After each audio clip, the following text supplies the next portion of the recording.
Hi friends, what's new in Modern Warfare 2? I thought I'd make this video to give you an idea about some of the key new things you can expect to see in Modern Warfare 2. Well, first things first, we're going to get new maps. Some examples of these are Grand Prix, Oilfield Museum, the Training Ground, the Cathedral and Fishtown, but to name a few. And some of these will be taking place in the campaign and then become maps as well. So this means we'll be getting lots of new maps, certainly more modern maps that are quite different to Vanguard, and personally I think these maps are going to be a lot better than what we've got in Vanguard. Another subtle new feature you can expect is one that players have been calling out for a while, particularly in Warzone, and this is the FOV Slider. It's a crucial part for many FPS games, and if you're on PC you're probably not having this issue, but if you're a console player trying to play Warzone, you'll notice there isn't a way to scale your FOV. But the good news is Modern Warfare 2 and Warzone 2 will have FOV sliders, allowing you to increase your FOV. One of the biggest elements of Modern Warfare 2, however, is the new engine. To some degree, Call of Duty has been a little behind in terms of smoothness and fluidity, and that's because Vanguard was actually based on Modern Warfare 2019's engine, which is actually the same engine Warzone was built on, and therefore that's why the gameplay and fluidity just doesn't feel as good as some other games. However, Modern Warfare 2 is supposedly going to be a step up from this. Now, I haven't experienced the new engine myself, but from what I hear it's supposed to make the game look and feel better. But it will also bring additional features that perhaps we haven't seen before in Call of Duty. One example of this is a map editor. Now, it's common with games such as Halo and even Battlefield with Portal, but we haven't really seen it much in Call of Duty before beyond the standard custom games.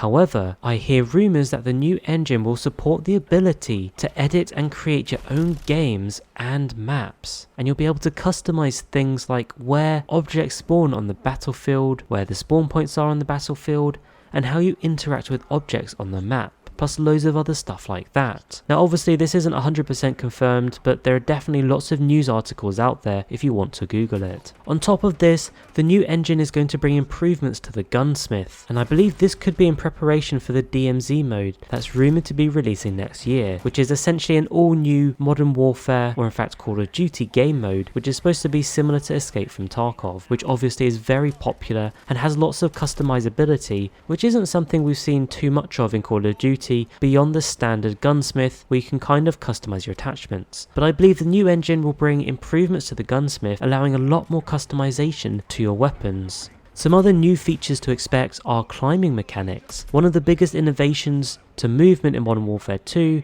will be the ability to climb up and down and even hang off ledges. Again, not something Call of Duty's really had before. The next is tactical movement, and by this we're thinking about rappelling up and down buildings and even being able to shoot upside down. Now, if you've played Rainbow Six Siege before, you'll have a good idea of what this means, and from what I hear, Modern Warfare 2 will integrate some of these abilities.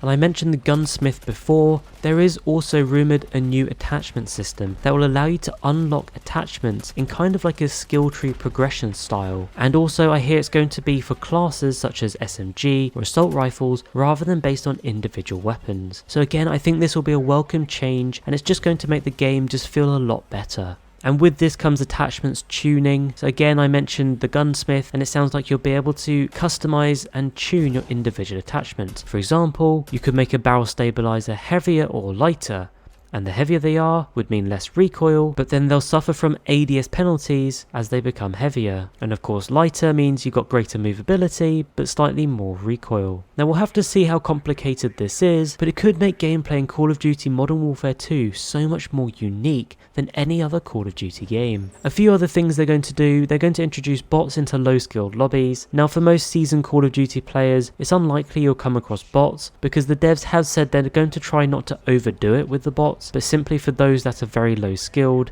kind of at an entry level, then they'll put bots in lobbies just to make the experience a little bit better. And the final thing is the vehicles. Apparently they're going to be a lot more lifelike than in the past. For example, once you hit a body of water, they'll slow down and start to fill with water and slowly sink. Another example is that if you shoot out the tyres, the car will then respond by being more difficult to drive. Anyway, those are just some of the key things you can expect to come in Modern Warfare 2 that will really make it a different game and a different experience. Now, how well they deliver on each of these elements, that will remain to be seen, but there's certainly hope there that we'll definitely get a fun new experience in Call of Duty that will hopefully be a massive step up from Vanguard. Anyway, don't forget to like and subscribe for loads more Modern Warfare 2 content coming your way. Thanks for watching, and I'll catch you later.